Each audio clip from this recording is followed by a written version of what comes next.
நேரம் வந்துருச்சு. நான் பரலோகத்தில் உள்ள என் பிதாவின் சித்தத்தை செய்யணும். உங்க எல்லாருக்கும் பல கேள்விகள் இருக்கும்னு எனக்கு தெரியும். அதுக்கான ஒரு நேரம் நிச்சயம் வரும். ஆனா இப்போதைக்கு என் கூட வருவீங்களா? ஆண்டவரே, வேற எங்க நாங்க போவோம்? நித்திய ஜீவ வசனங்கள் உம்மிடத்தில் தானே உண்டு.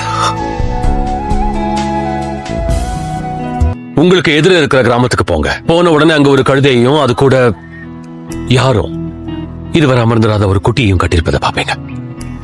அவைகளை அவிழ்த்த என்னிடத்துல கொண்டு வாங்க. யாராவது ஒருத்தர் உங்ககிட்ட வந்து ஏதாச்சும் சொன்னாங்கன்னா அவங்க கிட்ட நீங்க இதெல்லாம் ஆண்டவருக்கு வேணும்னு சொல்லுங்க. கழுத குட்டியை கடன் வாங்க சொல்றீங்களா? ஆமா. அங்க பாரு, யாரும் அமர்ந்திராத ஒரு குட்டி.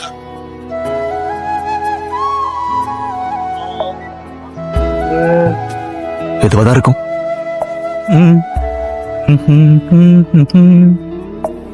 யார் நீங்க? எதுக்கு என் எஜமானரோட கழுத குட்டி எடுக்கிறீங்க?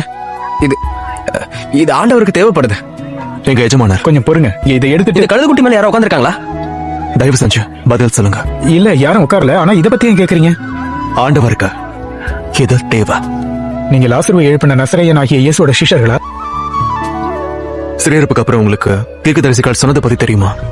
சகரியால இறந்த சியோன் குமாரத்தையே மிகவும் களி கூற, எருசலேம் குமாரத்தையே கெம்பீரி, இதோ உன் ராஜா உன் இடத்தில் வருகிறார். அவர் நீதி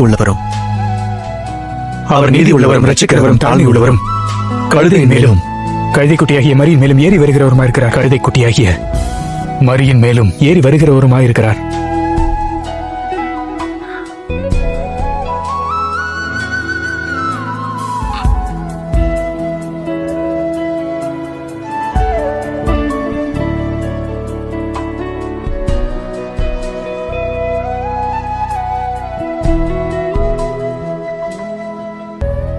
இந்த வாரம் நடக்கிற விஷயம் எதுவா இருந்தாலும், நீங்க எதை பார்த்தாலும், உணர்ந்தாலும், நினைச்சாலும், இல்ல செஞ்சாலும், இந்த உலகத்துல உங்க எல்லாரையும் ஏன் சொந்தமா நான் நேசிச்சேன்னு நீங்க தெரிஞ்சுக்கணும்.